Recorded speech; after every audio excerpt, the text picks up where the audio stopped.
Okay, so hello everyone. As I was saying, welcome to today's webinar and panel discussion, which is brought to you by the Training Providers Forum and kindly hosted by HNPW.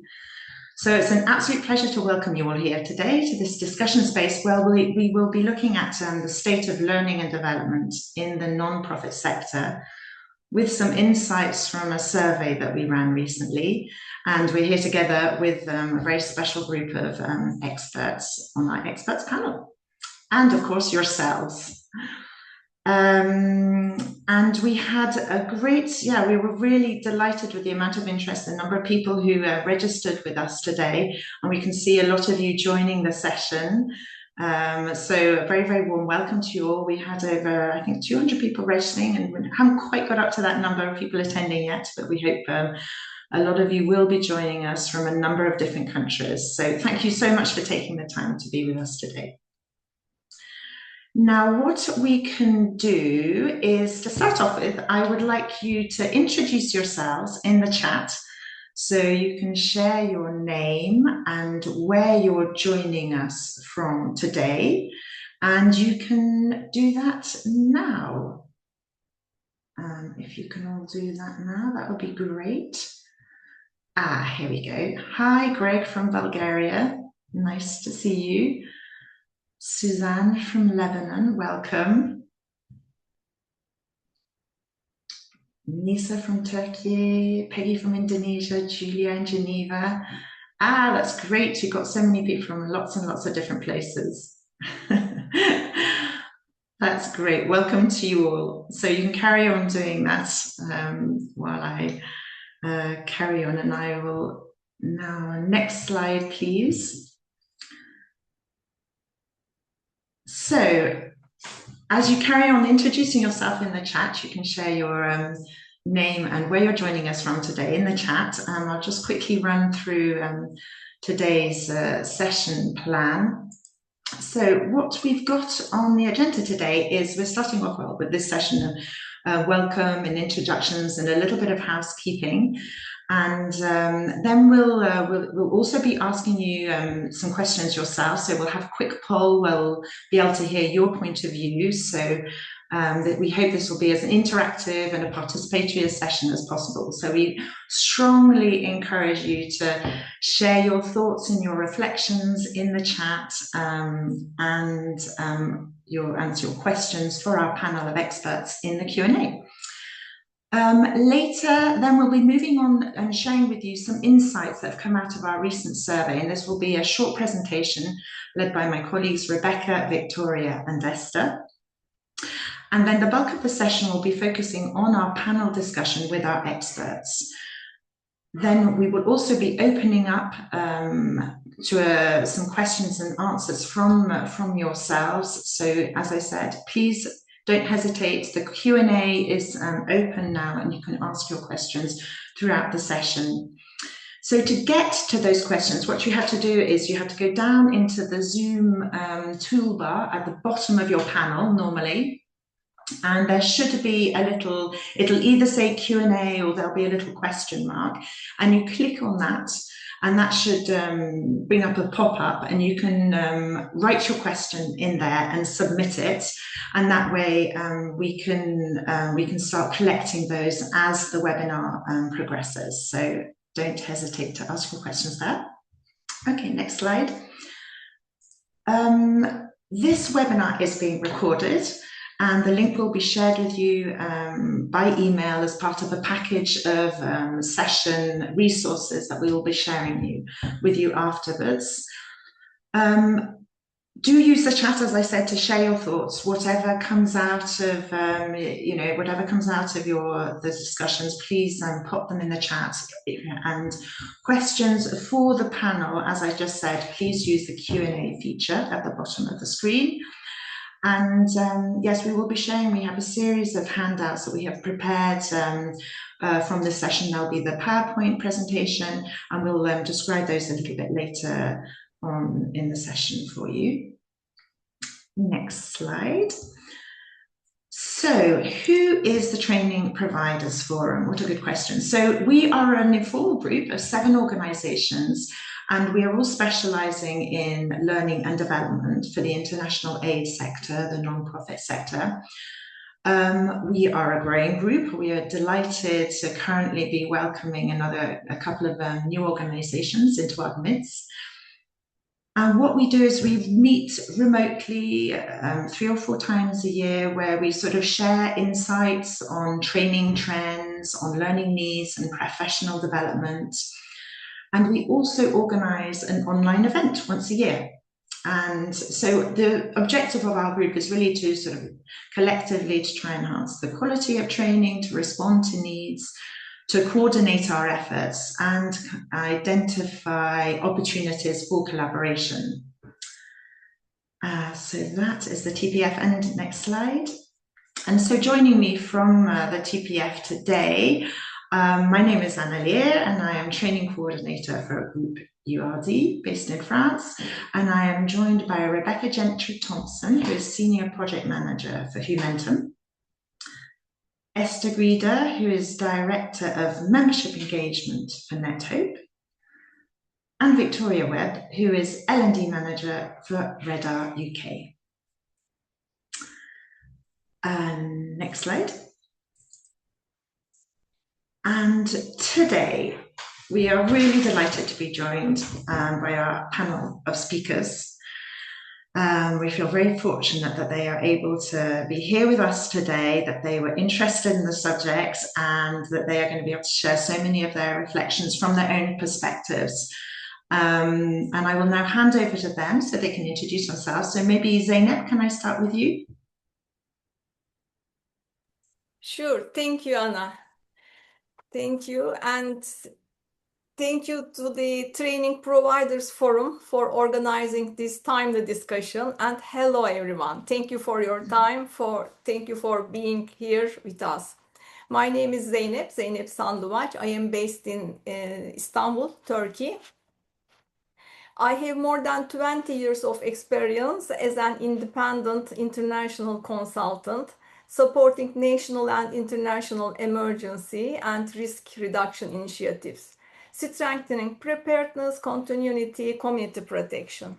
My work covers psychosocial support, education and child protection in emergencies, business continuity, and strategic human resource management. Through long-term deployments, I have supported refugee responses in Tanzania, Ethiopia, Bangladesh, Moldova, Turkey.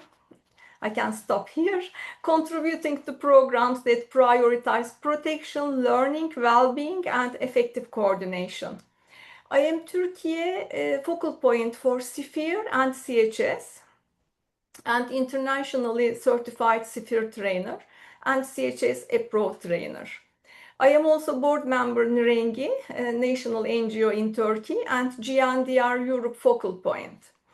What motivates me most is working closely with local and national teams to turn quality and accountability standards into real practice.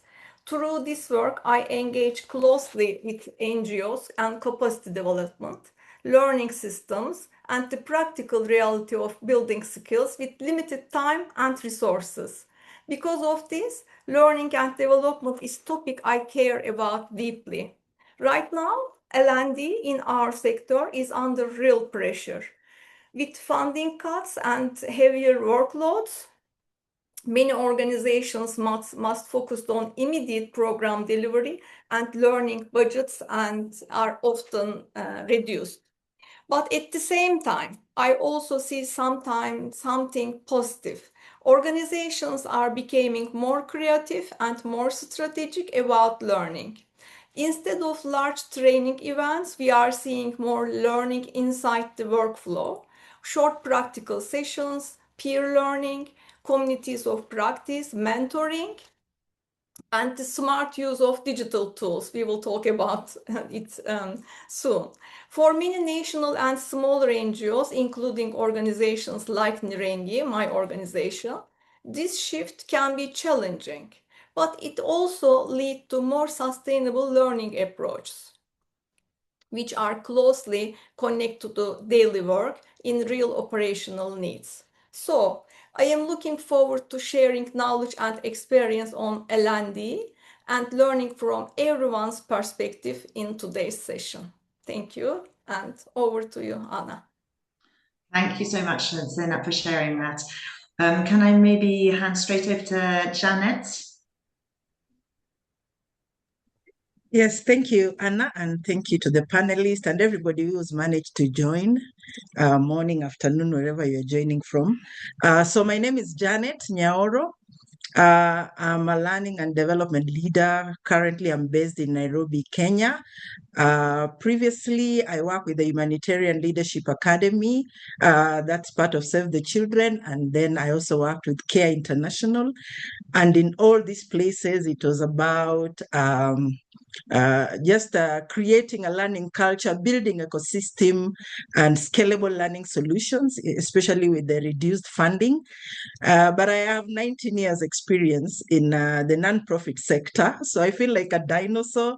And so it's very nice to just be here. And I was interested to join this panel because then you are back to the future, comparing what has been evolving in this industry and where are we headed. So as I got invited here, I started thinking, oh, by the time we started working, we used to have shelves with CDs. That was part of the e-learning at that particular point. And right now, yeah, people have evolved in this sector. And so it's good to just look at the survey. And as I read it, I'll bring in my experience to see then where are we headed? What are we doing, especially in terms of building scalable solutions to learning and development in line with the shrinking funding. So I look forward to participating in this. I hope to hear more questions from the audiences in terms of the debates that are coming up with this current scenario that we are in. And even as you look at where I have moved, you can see the evolution of my career in terms of where I think in the past year I've worked in two NGOs, and not because I want to, but because of the funding scenario, the way it has been happening. So yeah, I have a lot of insights, but also a lot to learn. And I'm not here because I've figured it all out. And I hope through this conversation we'll still have a way to figure out some of the things as we evolve.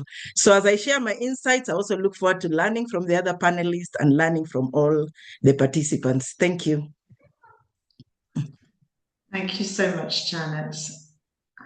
Warm welcome to you as well. And can I hand over to Ashley now? Thank you. Oh, Janet, if you're a dinosaur, I don't know what that makes. So I'm Ashley Inselman, and I'm based in my home office in Indiana, USA, where I have been working telecommuting before it was cool to do that. So I've been telecommuting for World Vision for nearly 20 years. So long experience. I remember when we first started doing online learning, we were using I'm trying to remember what it was called before Humentum, but we worked with Lingos. We worked with Lingos, and we had Illuminate, which was eventually bought out by Blackboard, and Skype to do these trainings. And we didn't have LMSs. We had a wiki that we paid a subscription for to put our information on that was outside of the World Vision system, which was at the time scandalous. So now we've seen us move from that to having a designated LMS. We moved then to WebEx from Illuminate, and then now we've got Zoom, and we've got Teams, and I love how the innovation continues. Sometimes we struggle to kind of run and keep up with all of it, but particularly in the environment of funding cuts, more than ever, we have to have those innovations. And I think there were a lot of innovations that came out of, excuse me, the COVID era. And some of them I think are they pre-positioned us for the era we are in now. I love the travel, and I do a usually blended learning between online, which I've been doing, like I said, started out with Lingos a long time ago, and then blending it with face-to-face. And now it seems like more and more we're stuck in our home offices or offices doing blended learning and online learning. But I'm still very sympathetic and passionate to those where bandwidth prevents us from being able to be effectively communicating and effectively building capacity. And in some locations, I know I was in the South Pacific about a year ago, and there's just between the bandwidth and the cultural shift it's going to take to get people to embrace online learning, there's still a lot of work that can be done. So I'm excited to be here and learn from you all as well, and hopefully be able to give you some of my perspectives on what works or maybe what doesn't work or what to be cautious about. So I'm looking forward to interacting with you. Thanks. Great. Thank you so much, all three of you. It's great to hear these little insights, little teasers into what we're going to be seeing later. And I look forward to delving into that a bit more deeper. Before we go on to the next bit, we would like to ask people in our audience a quick question. So you should be able to see up on your screen now a little poll, which is going to ask, we'd like to hear from you just to sort of see what kind of situation you're in. So we'd like to ask you right now, what feels like the hardest tension affecting learning and development functions? What is your experience? Are you finding is it hard to maintain quality with fewer resources? Shifting to internal delivery whilst also protecting your staff or colleagues, moving to digital without losing engagement, prioritizing compliance over long-term capability, proving impact to protect budget lines. So I can see quite a few responses coming through. I'll just give you another couple of moments to respond to that. And yes, as I said, we would really like to hear from you. Many of you here may well have already participated in the survey that we ran earlier this year, but maybe not everyone. So I'd like to hear from you, just to get a little bit of a broader reach and see what's coming out of that. Okay, I think that most people seem to have replied to that. So I'll just put an end to this poll there. Okay, so we'll see what's come out of that. I'm wondering if, Kalman, if you are able to share the results of the survey, if people can see that now up on their screens, is that right? Yep, great. So yes, so we have the ones that are getting the bulk of the answers. We can see maintaining quality with fewer resources, and we can also say proving impact to protect budget lines. So yes, so we can see as the funding cuts are taking effect on L&D. These are some of the main things that people are feeling the squeeze on. Okay, but then the other ones are getting good results as well, so it's getting quite high responses. Okay, well, thank you very much for that. We will be running polls later on in the sessions as well, but thank you very much for sharing all of that. What I'd like to do now, that leads us very gently onto is this some of the insights that are coming out of the data survey that we ran earlier this year. And for this, I will hand over to my colleagues Rebecca and Victoria, who are going to run us through what that survey told us. Over to you, Rebecca. Thank you so much, Anna, and thank you so much to everybody that's introduced themselves so far and I've been monitoring the chat. It's great to see, I think as Esther said before, so many people in so many different countries across the world joining us today for this session. It's so great to have you here. My name is Rebecca. I'm Senior Product Manager at Humanitarian and I'm based here in the UK. So I just wanted to take just a few minutes before we dive into some of our survey data. Not all of you might have taken the survey, so you might think, well, what is she talking about? Survey? What survey? Why this session? Why now? And so I just wanted a couple of minutes to talk through the context of how we got here and what happened last year that kind of led us to delivering this session today. So we can go to the next slide, please. Wonderful, thank you.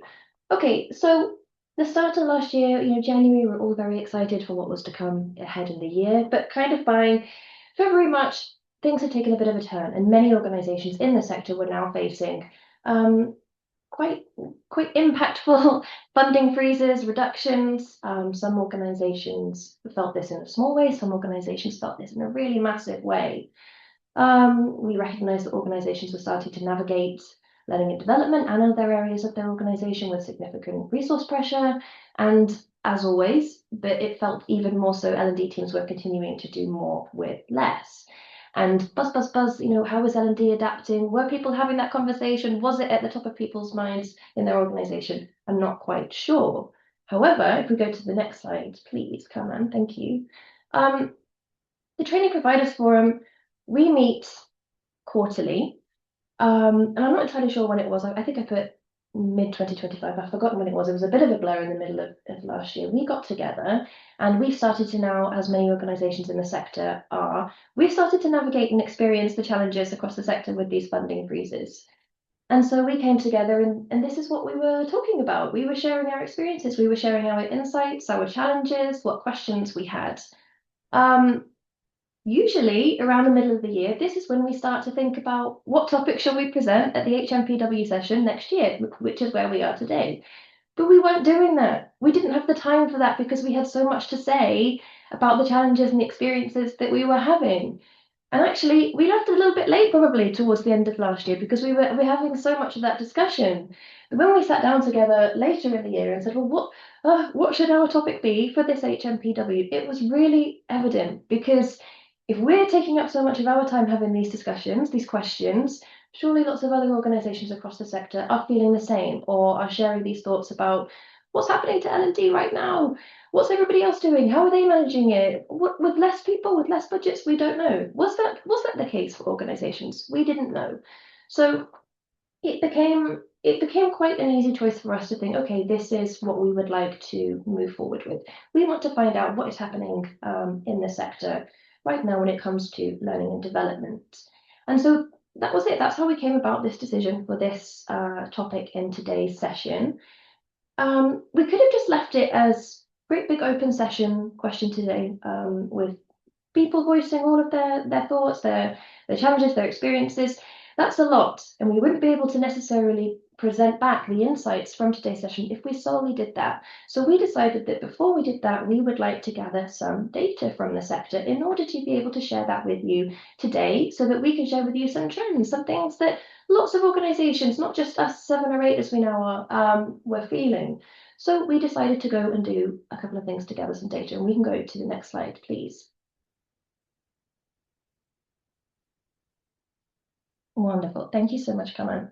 Okay, so the first thing we did was we designed and developed and rolled out a survey towards the end of last year. I think it was October, November time that we put this out. It was around 20 questions. So thank you to everybody here if you completed that, because a 20-question survey isn't the quickest thing to do, and I know it's a meaningful amount of time to take out of your day. But thank you, and thank you to those of you that came back to us and said that you actually enjoyed filling in the survey and that some of these questions resonated with you. It meant that we kind of got these questions right. We had we had 123 respondents from across the globe, all sorts of different respondents. So we had people from large INGOs across the globe. We had people from national NGOs, CSOs, and we also had individual training providers working in L&D for the sector. So we had a broad range of people complete the survey. The types of questions that we were asking in the survey, if you didn't complete it and you don't know, was what was your L&D looking like before the funding changes? Did you have a big L&D team, a small L&D team? How has that changed in this past year? What were your learning priorities before? Have they changed? Budgets, have they gone down? Have they increased? Have they stayed the same? And we finished the survey with an open question, which was, what are your hopes and what are your concerns when it comes to L&D in the sector right now. And I just want to thank everybody that really opened up in those responses. We got some wonderful feedback from people that were really quite honest and open about the concerns, especially that they had. But I was really grateful to see that lots of people had a lot of hopes and a lot of positive outlook still for L&D in the sector, which Victoria in a minute is going to share with you. So that was the survey. We will be sharing some of those insights with you in just a minute. The other approach that we took was in February of this year now, so we moved into 2026. Some of the members of the Training Providers Forum hosted a roundtable for several organisations in the sector. This was quite an informal discussion with questions kind of similar to what we were asking in the survey, but we were just able to get kind of a few more deeper insights. And, you know, we had that kind of extra time to go deeper into some of those discussions. And what we were pleased to see and get back was that a lot of what people were saying really resonated with the feedback that we got in the survey. And thank you again to everybody if you're here, if you participated in the roundtable. We can now just go to, I think, my final slide, please. I can't remember what I'm going to say next. Here we go. Yeah, wonderful. So that kind of brings us to where we are today. So now we had the discussions that we were having as the Training Providers Forum throughout 2025. We had the responses from the survey that we rolled out at the end of last year, and we had the roundtable discussion feedback that took place in February. We've now got kind of a whole wealth of feedback and data that we want to share with you today as to what the state of learning and development looks like in the sector right now. I don't think we are done looking at all of the data that we've got, and I don't think this conversation is anywhere near complete. This is something that needs to continue. We're going to get data from this session today. You know, the poll that you just answered, some of the questions and the chats that you're talking about now, and I think we've got a couple more polls as well. So the purpose of this session was really just to share the feedback that we've got, share some really honest insights and perspectives that we've collected over almost the past year now, give that back to you, and just, you know, as we say in learning development, we learn from each other, and that's what we wanted to achieve from that. So I hope that kind of gives a bit of insight and context as to how we arrived at this session today. And I'm going to hand over to Victoria, who's going to walk you through some of those key insights from the data that we have collected. Thank you. Thanks so much, Rebecca. So my name is Victoria Webb. I'm the L&D manager at REDR UK. Just in case there are folks on the call who aren't familiar, REDR UK is a learning provider in the humanitarian space, about 40 years of experience in a range of services, including humanitarian services, climate change, and engineering and emergencies. And yeah, I'm going to talk through a couple of the key findings that we found from this survey. The first is to look at this question of staffing. So who's responsible for L&D? In terms of respondents overall, what we found was about 43% of respondents said that they had some form of full-time L&D capacity. 31% had part-time or shared L&D staff, and 25% of respondents had no dedicated L&D staff at all. A thing that's important to note from this is that of the respondents who indicated that they had either full-time or part-time L&D staff, 62% were those international NGOs that Rebecca mentioned. So there's definitely a question of like who is represented within this data. So we're going to try and talk about the general trends, and then we'll get a little bit more specific at the end. A couple of other things to note: there's this question of who's responsible for L&D can be quite messy. I think effectively what we found was that there's a really wide range of models between L&D being centralized within HR, L&D being decentralized and mainly embedded within projects, and then hybrid models of L&D partly being centralized and partly being embedded in projects. Overall, among these organizations that have L&D staff, about a quarter of them reported a decrease in L&D staffing over the past year.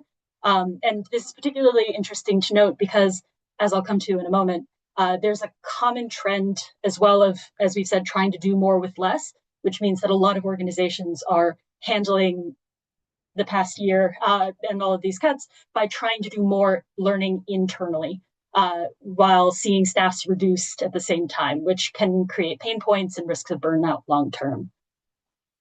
We can go to the next slide.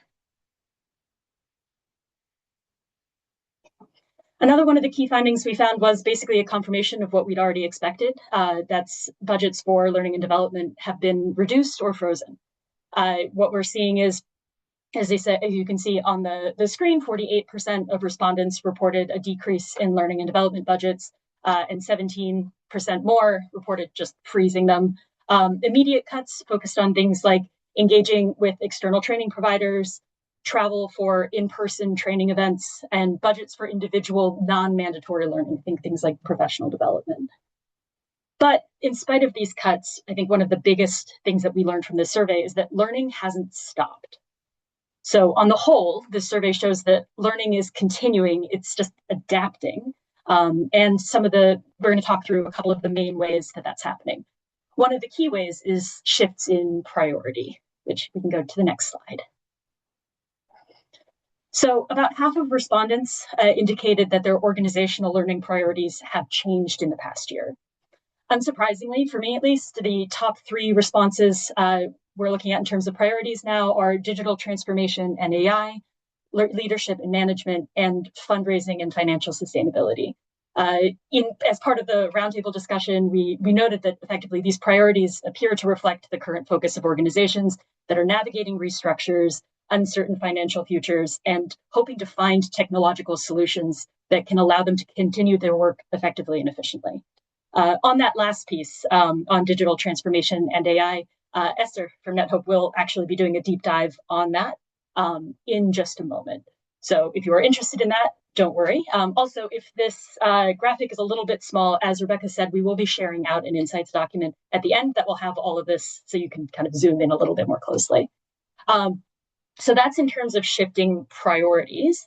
If we can go to the next slide, we'll see that there's also shifts in approach. So there have been basically shifts in the ways that people are learning.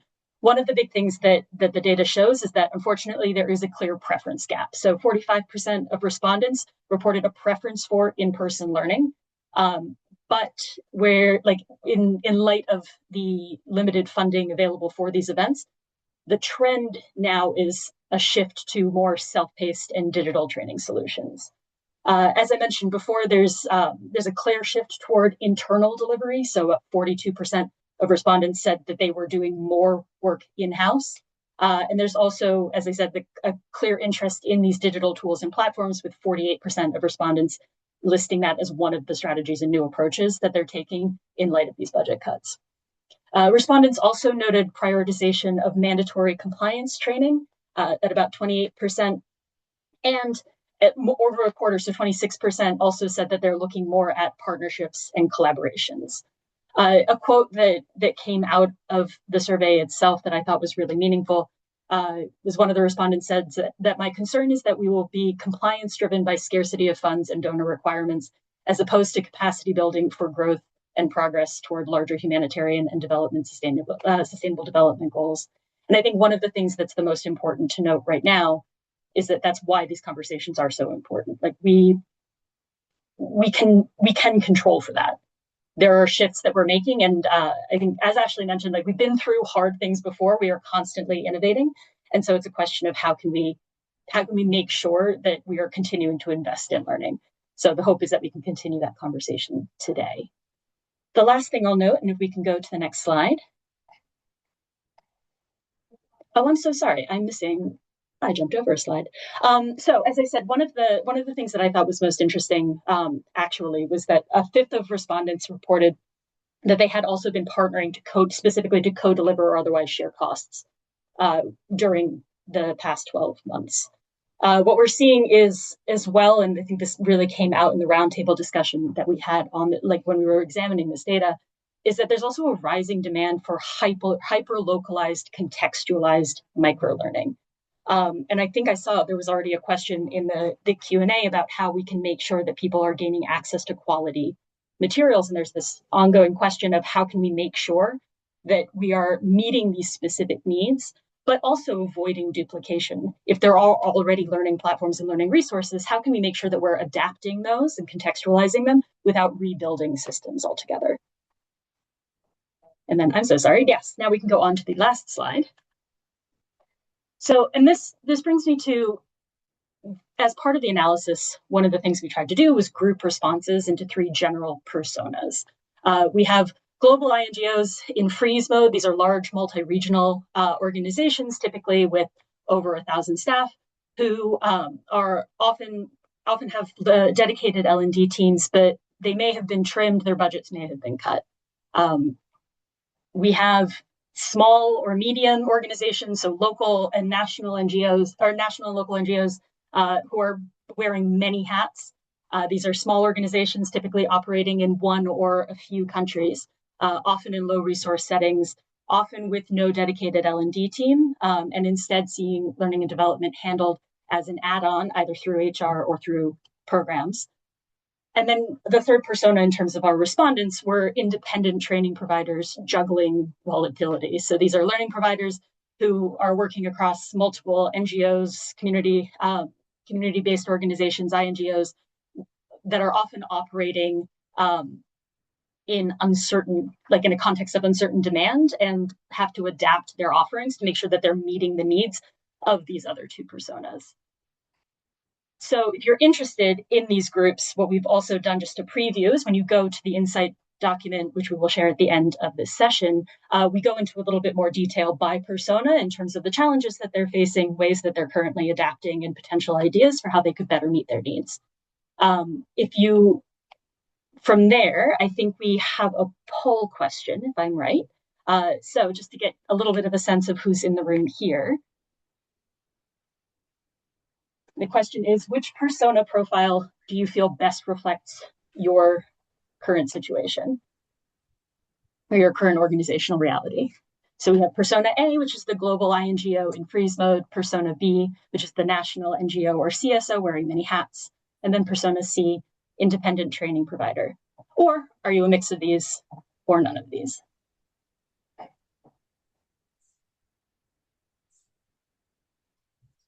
And with that, and I think I'll pass it over to you because I think you have the visibility on the poll. Yeah, great. Thank you so much, Victoria. I can see quite a few people responding already. Yeah, no, I see that someone asked in the chat exactly what the split was. When people responded to the survey, who did they already identify with? We haven't put that information on one of these slides, but we will be sharing at the end of this webinar the insights document, which gives more detailed information with all the statistics and stuff. But just to get an idea of who's in the room today, so we have, most people have responded, so Kalman, if you can end the survey and share the results, that's great. Hopefully you can all see the results coming up on your screen now.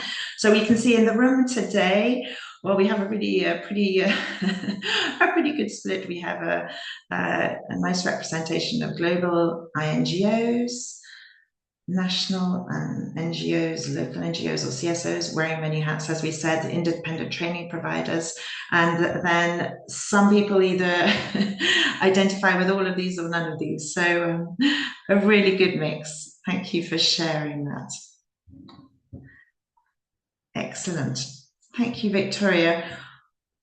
What I will now do, so that's given you a bit of an overview of what came out of the survey, and I will now hand over to Esther, who's going to have a little bit of a focus on digital and AI. Over to you, Esther. Thank you. Yeah, so as I said, it's lovely to see so many different countries and organisations represented on this call. Welcome, everybody.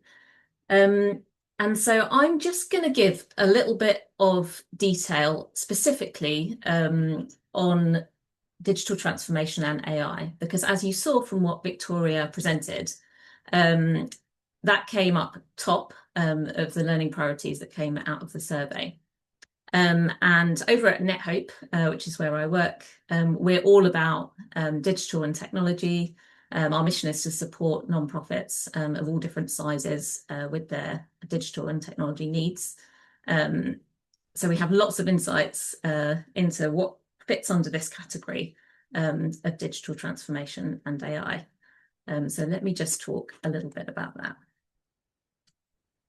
Right, so it's a very broad category, as I'm sure you'll agree. And what we've done at NetHope is we've looked at the demand for digital skills in the sector. So we've taken a slightly different approach to surveying technology skills in the sector. And what we've done is we've taken over 1,600 job ads from across the sector and analysed those. So a good sample of non-profit job ads from the last 5 years, and looked at what digital skills categories are coming up most frequently. And you can see the report there on the left that this information comes from. And then down there in the chart, you can see actually in terms of employer demand. So this is not what people are asking for in terms of training, but this is in terms of employer demand through job adverts. You can see what the most common digital skills are that have been coming up. And so it's quite interesting because, as you can see, data and analytics is by far the top skill that's being required. That comes up a lot, and that's been very steady over the 5-year period of the research. And then second after that is just very kind of generalized computer and digital literacy skills. So we're actually seeing at the moment that not so many job adverts are actually requiring really kind of specialist digital skills as yet. And I think what's really interesting about this research is that the emerging tech and AI tools are actually coming out quite low. And so are things like cybersecurity so far. So it's an interesting observation. But if you move to the next slide.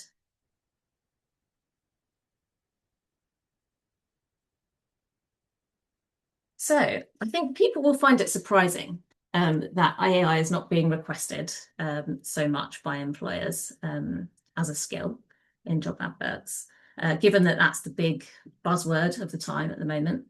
So we wanted to look at that in a little bit more detail. And actually, if you do look at individuals and what they're asking for in terms of their training needs, you get a little bit of a different picture. So even back in 2023, we did a piece of research about the digital skills requirements in the sector. And AI, even back then, came up in the top 5 list of training priorities. So it's quite interesting because actually the demand that's coming from individuals in the sector so far is kind of outpacing the demand that's coming from employers in terms of the skills that they're asking for. And it almost kind of shows that individuals in their jobs, you know, we know that with all the kind of cuts that have happened in the sector, people are sort of increasingly overworked, having to take on more and more different tasks within the same job description. And so people are seeing ways that they could potentially create efficiencies in their own work, but possibly their employers have not yet necessarily caught up in terms of the way that they're recruiting. And there's a kind of a similar sort of trend that is shown from a recent really good report that's been brought out by the Humanitarian Leadership Academy, along with Data Friendly Space. People might have seen this report that's all about AI in the humanitarian sector and how it's being used. It's a really interesting report. And that does show actually that individuals in their organizations are increasingly using AI for all kinds of different tasks and all kinds of different topics. But actually organizations are not necessarily kind of investing in their preparedness or in having kind of AI policies and things like that in place. So it is interesting that the AI skills demand is coming from individuals, but not so much at the moment from organizations, though we're expecting that, I think, probably to change. Another interesting thing is that AI appears most often as a requirement for remote jobs. So we did a kind of a regional analysis of who's asking for AI skills. North America came top of that regional analysis, but above that was remote jobs. So if you're applying for a remote job, you're most likely to be asked to bring AI skills to the table. If you move to the next slide. Thank you. So I just wanted to also just focus a little bit in on a view from smaller nonprofits. So those last two pieces of research that I was citing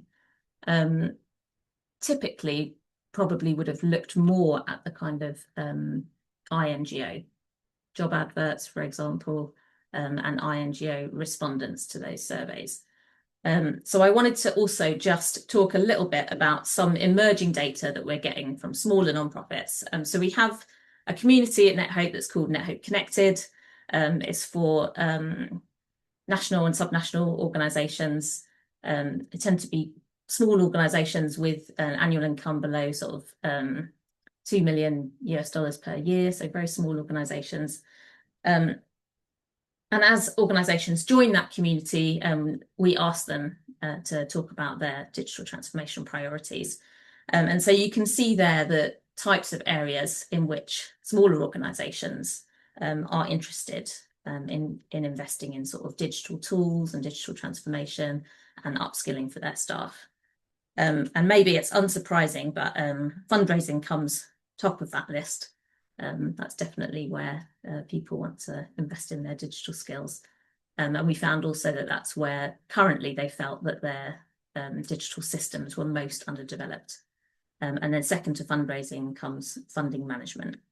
And you can see that after that, there is a fairly sort of even spread of various other different organizational processes that people want to see digital transformation around.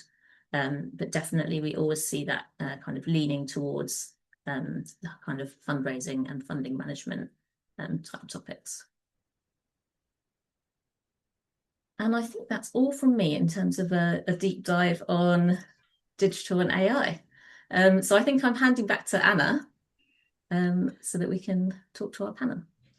Yeah, absolutely. Thank you so much, Rebecca, Victoria, and Esther, for sharing those insights, which do give us a bit of a viewpoint on changing shifts in priorities and approaches, and then with this, which also seems to be really clearly illustrated in this sort of when we focus on the digital transformation and AI aspects.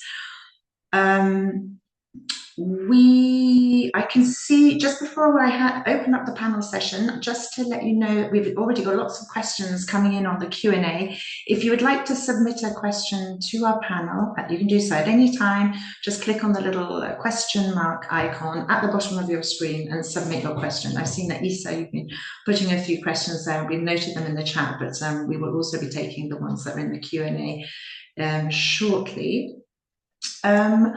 So I would like to now turn to our panel to ask them, we're going to ask you a few questions, and we will be inviting you to share your perspectives based on this short introduction we've had on the basis of our survey.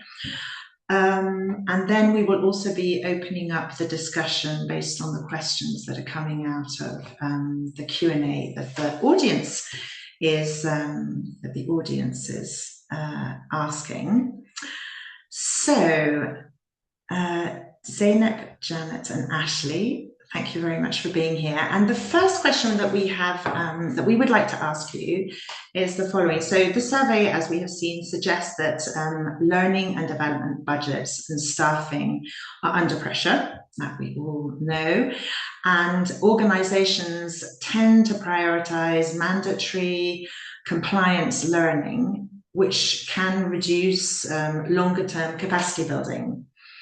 And I would like to ask you, does this resonate with what you're seeing in your particular fields, contexts? And during periods of instability and systemic change, why do you think L&D is often deprioritized, and what are the consequences? So quite big questions there. And I will hand over to Zeynep, if I may, to begin with. Thank you, Anna. So yeah, it was so interesting hearing and seeing the data on the screen in terms of the LNA. So it is really appropriate our experiences in the field and in our situation. From the profile B, profile B as a national NGO has different hats. So I will answer this from Nirengi perspective as a national NGO. Our profile strongly fits profile B in the survey. We work with monitoring and evaluation and learning orientation, also aligned with CFIR and core humanitarian standards with a clear focus on accountability and protection mainstreaming and strong localization lens. This shapes how we approach L&D. Coming back to your question, yes, this really resonates with what we see from the perspective of a national NGO. The survey findings also reflect our experience.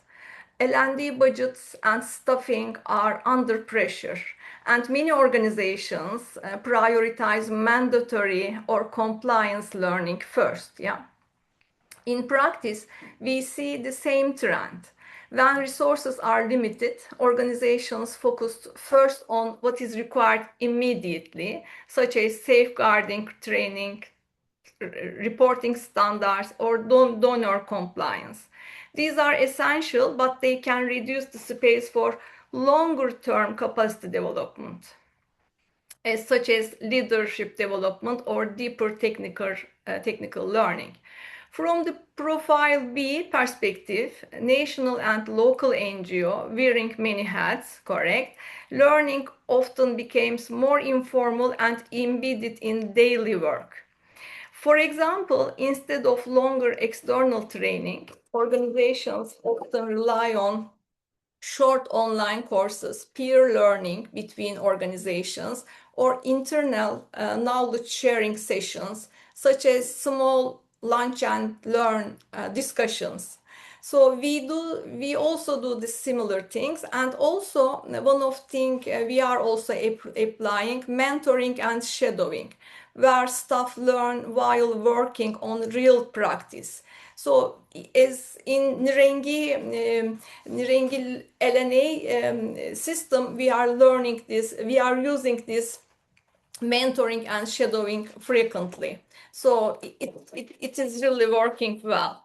In some cases, teams also experiment with simple AI tools for translation or drafting, which helps make learning resources more accessible. So we see this clearly in the survey data as well.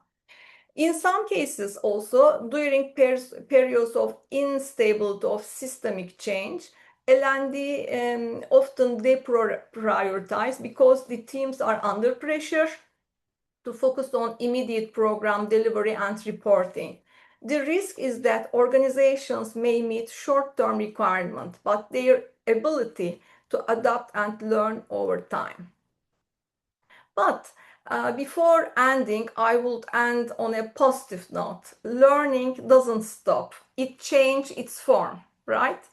Even with limited resources, national NGOs can protect L&D by keeping learning practical, peer-based, and connected to their daily work, and collaborating with other organizations to share knowledge and opportunities. Thank you, Anna. Over to you. Thank you so much for those insights, and that's really, really interesting. And especially, as you said, you're bringing this in from the persona B profile that we categorized, sort of that came out of the survey results. So that's interesting that you can back up and you can share that. I'd be interested also to hand over to Ashley or Janet, and if you have any other comments to add. Are there any other reflections? Yeah, so I would come at it from persona A of the large INGO in freeze mode.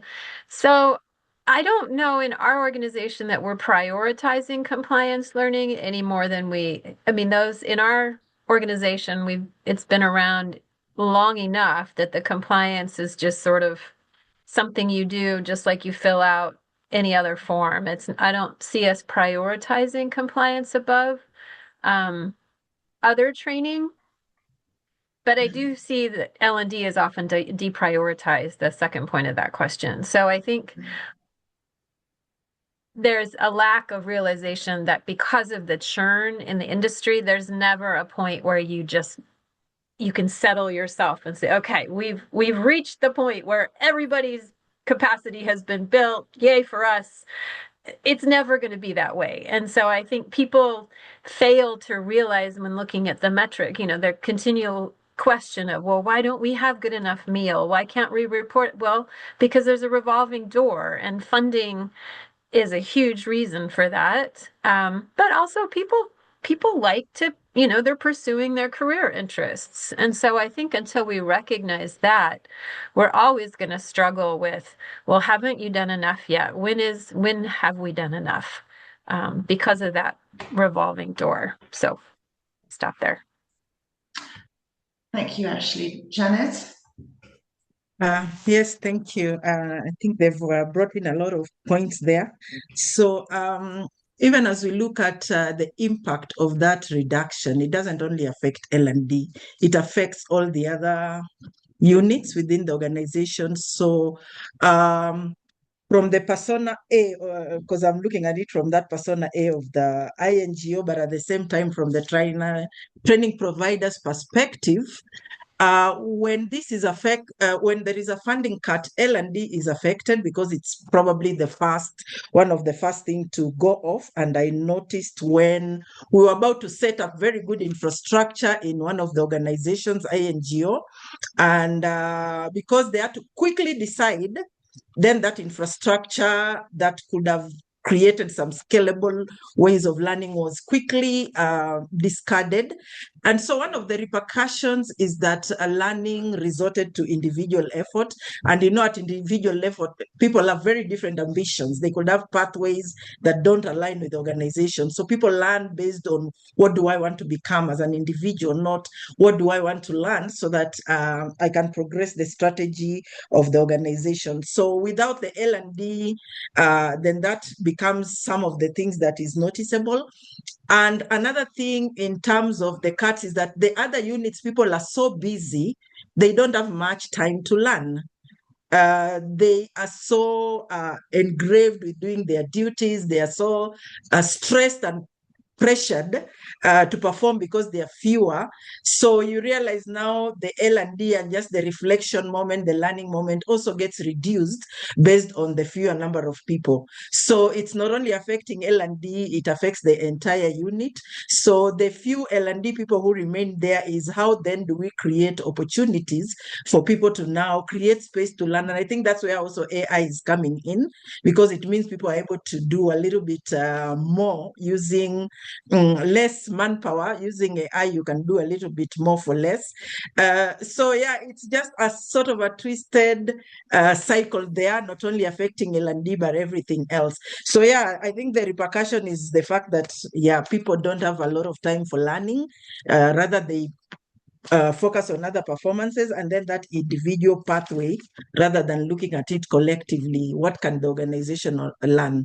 So I think those are the things I've seen from the perspective of how NGOs are coping, but at the same time, also from the perspective of a service provider, people don't have time to actually learn like before, when there used to be some space to learn. Thank you.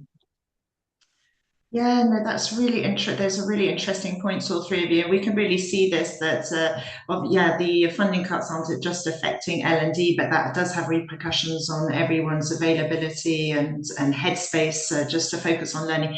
But I like also the sort of messages of glimmers of hope that I can see coming out as well, that there is, that does give a space to a different kind of learning, to different formats, more informal peer learning. So we'll start having a look at that, maybe sort of future perspectives in a minute. Maybe just looking backwards a little bit, I have another question that we thought we would like to ask you, is that it's quite interesting to look back, look at this current time, this current kind of crisis, and then look back at how L&D changed, evolved during COVID, and there are similarities and differences. And so my question to you would be, what makes the two situations, so the COVID pandemic and today's funding crisis, different or alike? And yes, and so that question, I will maybe start with Ashley. Thank you, Anna. I think that we learned a lot during COVID. I think we learned great new innovations, how to do simulations online, how to do a lot of application learning online that previously we kind of relegated to, oh, that can only be done face to face. And so I think we've got a lot of great innovations in that way. I can think about new technologies that we used, whether it was starting to use Telegram and WhatsApp and some of the other things that now are at our fingertips all the time, that prior to COVID we just didn't use very commonly. But now we can, reach people that we never really thought about prior to this, because we have tools that are more bandwidth friendly. I think one of the hindrances of our situation today, as opposed to during COVID, and Janet just brought it up very, very well, we have fewer people and they're being asked to do more. So during COVID, it was glorious because everybody was home, everybody was stuck. There wasn't a lot of you weren't being pulled out to the field. So when we ran online trainings, they were full to overflowing. The demand was huge because people were hungry to do something to better themselves as well as interact. I never used my camera before COVID. Never. I mean, I've been doing online training for 20 years and I never considered turning on my camera. And now I have to be concerned about how I look because during COVID, everybody wanted to see each other. Now we're so busy, to Janet's point, that we can still create content, we can still create, there's still demand to learn, but we have to package it in such a way that to go back to that micro learning, that people can take it and use it as they have time, because people are so stretched and so busy. So I think we have a lot of great innovation, but we now have people that don't have the same time on their hands, which makes it even more complicated for us to create things that are easily accessible and quick to download and digest and apply. So I'll stop there. Janet, Zainab, do you have any points you'd like to add? Yeah, thank you very much. Yeah, it's interesting that COVID brought in a lot of perspective, including just the need to create quick skill pills. People swallow quickly, get some skills, and go ahead and use them. But one of the things that, in my experience, it generated is an interest in local leadership, because for the first time, people realized that these local people can do a lot. They were in the field on their own. There was very little support, and they actually thrived in that to a big extent. And so we started asking ourselves, what can we do to develop that even more in terms of local leadership and how they can actually now lead. And the agenda of localization actually picked up after that. How do they now become at the forefront in terms of humanitarian crises? How do they lead these responses? And so there's been a lot of shift to local leadership development. And I saw one of the people on the chat was also asking about that in Uganda, where he leads a sort of a youth policy kind of advocacy group. So yeah, there's a lot of interest in such kinds of groups, and COVID helped us realize that. Yeah, thank you. Yeah, I would like to add one point in terms of the DRR, business continuity concept. So from our perspective, one lesson from COVID was the importance of business continuity approach. So during pandemic, we had identified the critical services. For example, our critical service is child protection hotline. we are providing free psychosocial support and legal assistance to the abused children and their caregiver. So this is really important service and critical service. We identified this as a critical service, and we identified how can we mobilize our team for providing this continuity, for providing this service to the beneficiaries. So it is related with DRR, it is related with organizational disaster risk reduction plan, including business continuity. As part of the learning and development, so learning and development in here, it is not only training, it is a supporting mechanism for mobilizing institutional memory and for delivering these skills to other staff, upcoming staff, and to near future actually. Today, today's pressure are slightly different, but the lesson remains same. Learning system should help organizations keep essential services and during crisis. So cutting of the funding is one of the crisis situation, and reducing the staff is also one of the crisis situation. So how can we define our critical services, and how can we provide the continuity of these critical services on the sake of our beneficiaries mostly? Thank you. Thank you so much for that. Yes, I totally agree. There are some things that are coming out that we can run parallels with the situation that we're in today.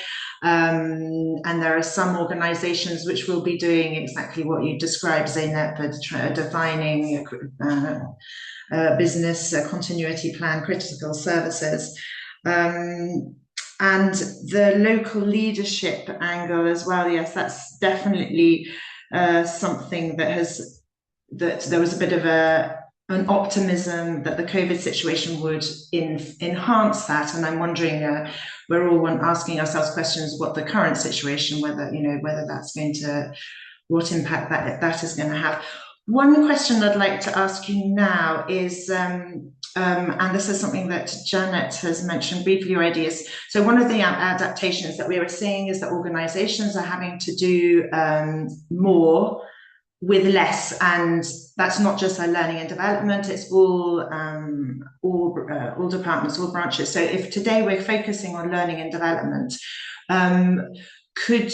what does this look like in terms of learning and development based on your recent experiences?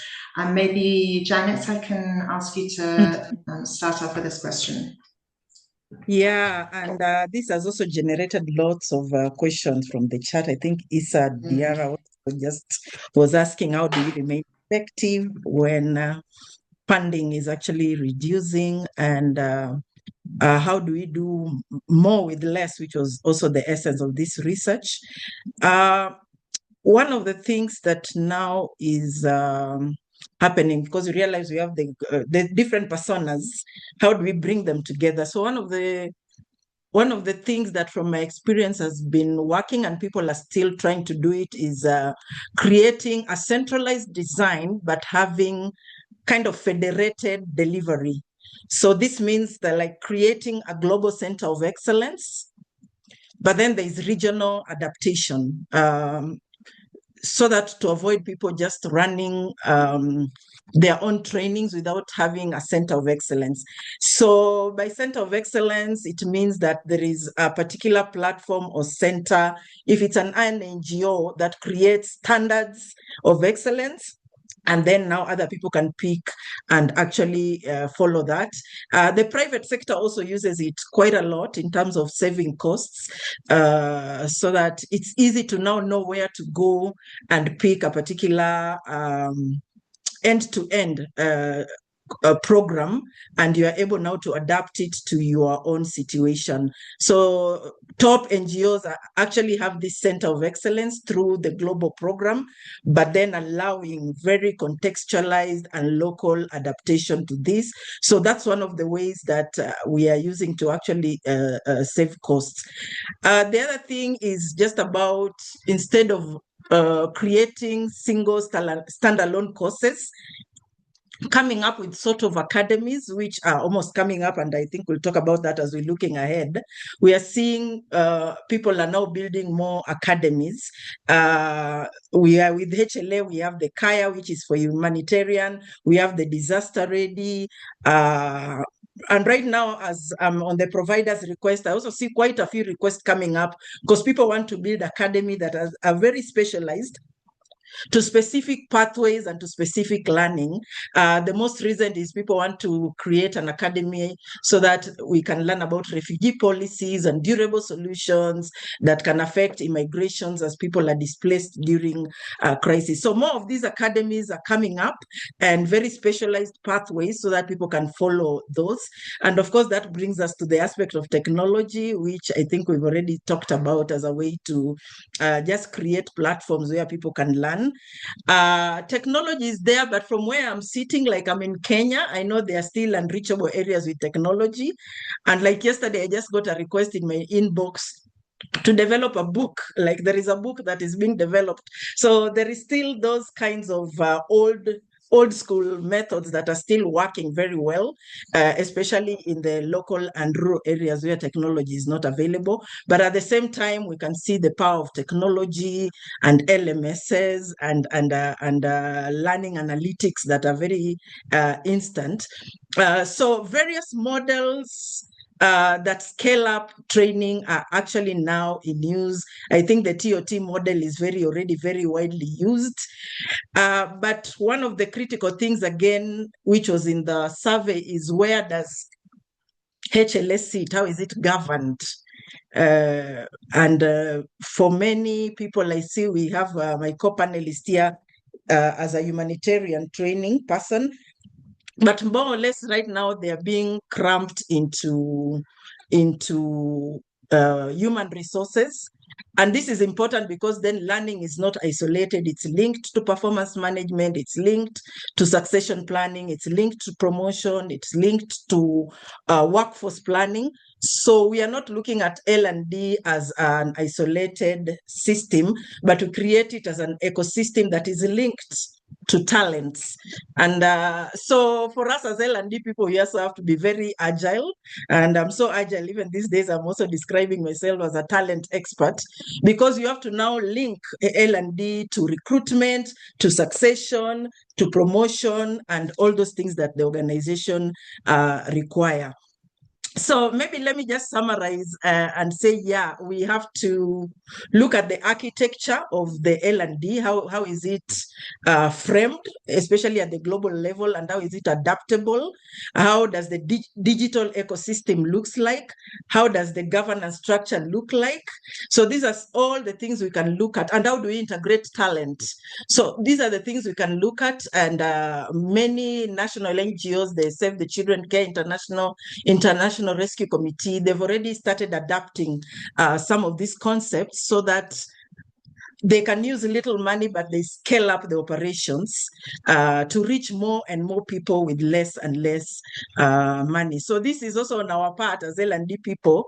How are we adapting our skills to be able to not just be training provider, people who deliver training, but have a bigger picture on how we can create that architecture, that ecosystem, that learning culture, and build a governance structure that actually works in this era where there is less money. Thank you. Thank you, Janet, for that overview. Zeynep and Ashley, do you have any contributions you'd like to add to that? Yeah, may Hi, I? Zeynep. Yeah, okay, Ashley, thank you. So from profile B perspective, scalability often looks different. National NGOs don't have global centers of excellence.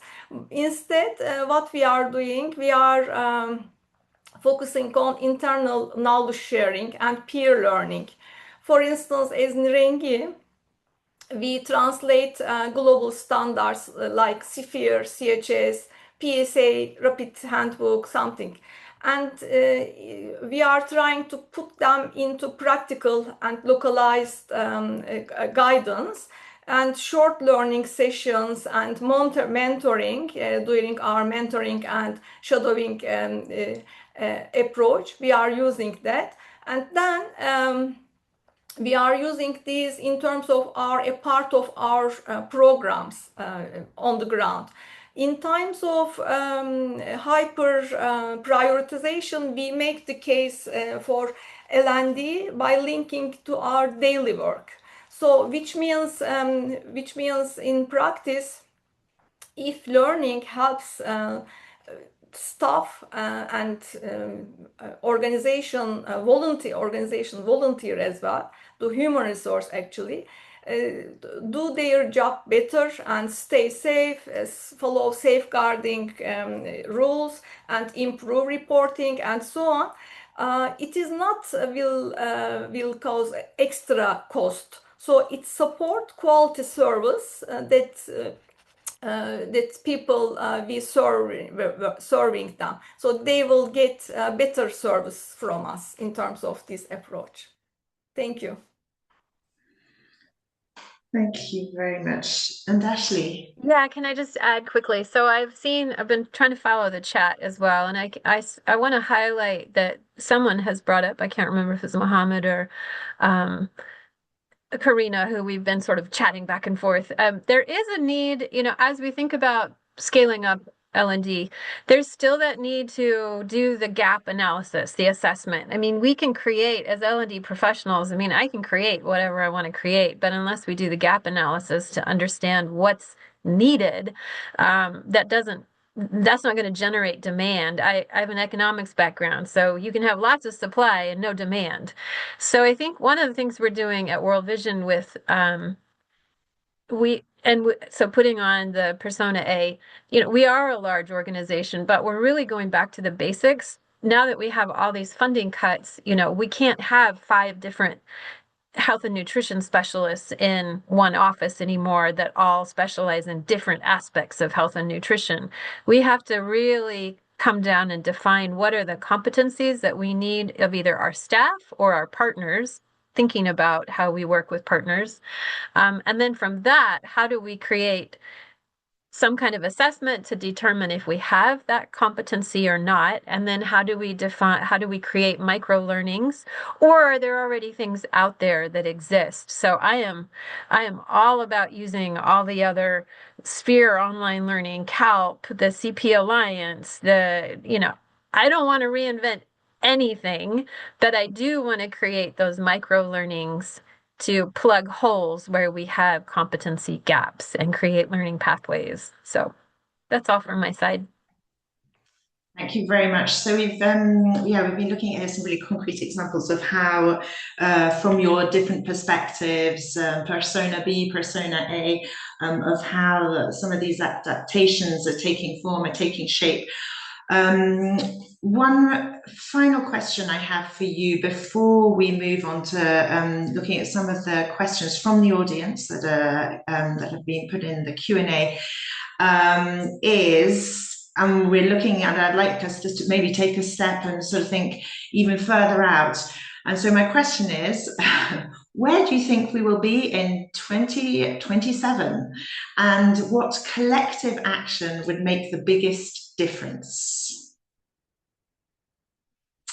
And I haven't necessarily flagged anyone who to answer that first. So who's feeling brave and wants to jump in? Let me start because I'd already talked about it to some extent. I see a lot of people developing online programs right now, what I call the academies for various thematic areas. So in 2027, as Ashley says, I think there will be a lot of that. Nobody will need to reinvent the wheel. These things will be there. There will be an academy for climate action. I think CARE is developing one that right now, just for climate. And if you want to anything climate, there will be a platform for that. There will be a platform for nutrition. There will be a platform for AMREF already has one for health, although people pay for it. So I think there will be increased in this number of academies. And we need to look out for them, because if they're free, then we don't need to reinvent the wheel. These platforms will be there, and we can combine them with these other things, peer learning, exchanges, webinars, to just exchange what we are learning as we're in the office face-to-face. So yeah, I don't know how many there will be, but I see a lot of people developing right now. And from the provider's perspective, there's lots of TORs where providers are being invited to develop the same. Thank you. I may continue. I have taken some notes. So the survey also says something to us. I think the biggest difference would come from 3 collective actions: building shared learning system across organizations, linking learning directly to operational continuity during crisis, and strengthen peer learning among the NGOs. And I think the real impact will come when moving from isolated trainings to collective learning ecosystem. Over to you, Anna. If I can just jump in real quick with my, okay. Just to add on, yes, what my panelists have said, I think personally, we live in an age where everyone's so social media savvy and our attention span is like this big. So I think we're going to see more micro learning. And I think we'll definitely see, as Janet said, these different academies, but I think we're going to see more and more innovations in how we use different platforms, especially with young people. To Dominic's question there about how we reach different audiences, I'm excited about the micro learning and the platforms that we use. And I still think there needs to be and will continue to be innovations, to Janet's point about, trying to reach those that still don't have technology, or those that may have technology, but the mindset hasn't shifted to being able to use it for learning, and particularly applied learning. So I think we're going to continue to see more and more snippet type training as opposed to 10-hour sphere learning modules. Great, thank you for those insights, everyone. You've been looking through the Q&A, and you've responded to some of the questions already. And just to reassure everyone that if we don't manage to get through all the questions in the Q&A today, then we will be responding to them we'll be able to send you a handout with some responses to those. I'm just looking at my colleague Esther, who's also been keeping an eye on the Q&A, and I was wondering, Esther, if you could highlight or flag a couple of questions that we really haven't sort of gone into depth on, that we could take from the audience now. Yes. So I was just typing away in the chat there because I was answering a very good question from Sonia. So I will carry on doing that in just a moment too. Yeah, I think some of the questions are focusing around kind of KPIs and metrics and things like that. And so interesting to know whether anybody's seen any kind of interesting changes in how people are using KPIs and metrics around different types of learning. So there's a question around kind of short micro learnings and things like that. But also metrics around how many resources are being allocated to local organizations and local networks and invested there for their learning. What are we seeing in those spaces? And so this is an open question for Ashley, Janet, Zeynep, if any of you want to jump in and provide some responses to some of the questions that Esther's just flagged there. Go ahead, Ashley. I was busy typing some answer here, so I didn't hear that last part. Typing as well. Oh, please repeat the question, Anna, so that we can hear. I think we were typing some answers. Amen. Shall I go again? Yeah, so the question is, have you seen any changes in the way that learning outcomes are being measured? Firstly, in relation to learning formats, so it might be to do with micro-learnings and things like that, but also to do with how much we're investing in kind of local learning and local kind of knowledge systems. From my perspective, I don't see it so much as a change. I see it as we're actually being held to account for those things. I think prior to the budget cuts, you know, when money was much more readily available, we were much more trusted, you know, given our budget and said, oh, I'm sure you're doing good work. I'm sure it's great, you know, and you could show, to go back to a meal perspective, you know, you counted how many people were in the training as opposed to the outcome, the behavior change that the training actually created. So those were in the glory days of having a lot more money. So now we're having to come up with not so much just counting numbers, counting how many people we trained or in what type of training it was, but rather we're having to get more creative, whether it's creating scenario-based application learning and scenario-based evaluations, but we have to figure out how we better reflect the actual change has happened instead of just that we did it. So that's from my perspective. I may add one point. Sorry, Janet, would you continue? Oh, all right, thank you. Yeah, I was just adding into that because I think from my experience, there was a bit of challenge in terms of now you're being challenged. You cannot just present. Participants were happy, the food was great, there was engagement, but there is now challenge at a higher level in terms of what knowledge was retained, how did it lead to behavior change, and the most difficult thing to calculate for us, return on investment. How does the investment in training lead to better outcomes of program? Because how to measure this is a little bit long-term and longitudinal and sometimes not easy. But we are being challenged as L&D. How do we then go deeper and look at return on investment, performance improvement, behavior change, and now stop at the lower and stop looking at the lower level, which are still important, completion rate, how satisfied were the participants.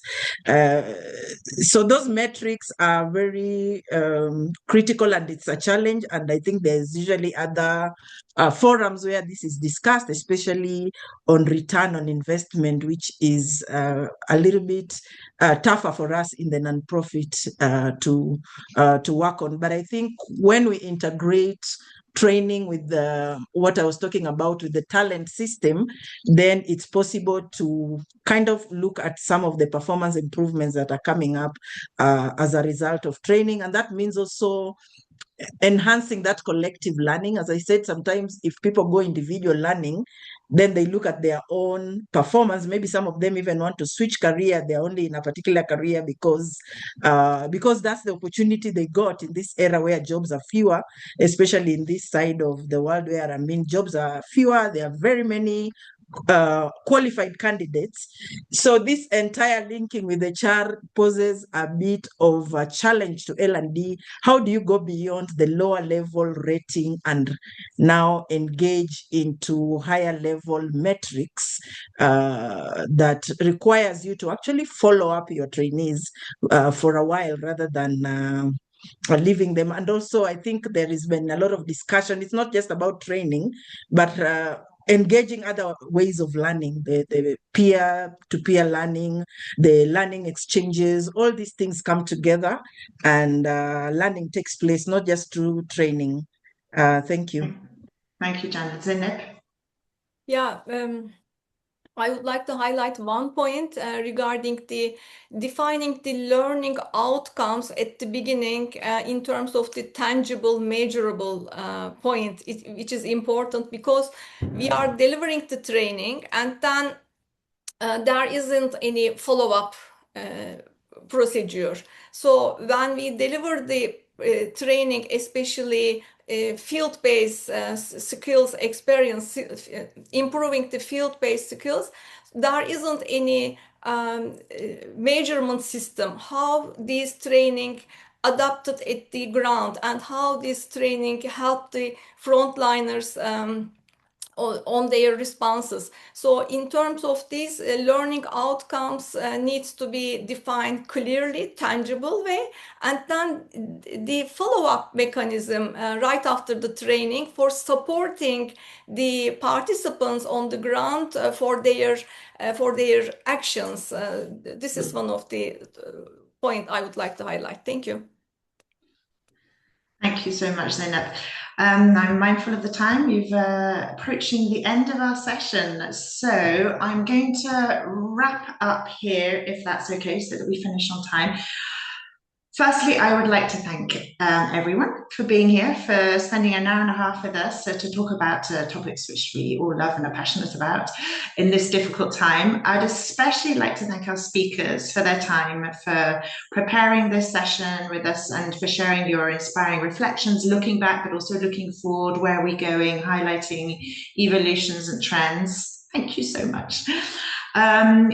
Just to let you know, we will be sharing, after this event, we will be sharing a State of the Learning Development in the Nonprofit Sector Insights document, which brings together the results of the survey and our analysis of that, and a session handout with information on the Training Providers Forum, today's panelists, and some open source resources that we brought together. And we'll be showing you the link to the replay. And on that note, I wish you all a very good rest of the day, and thank you for being here with us. Take care and see you soon. Thank you. Bye-bye. Bye. Thank you. Bye, everyone. Good day, everyone. Thank you. Thank you.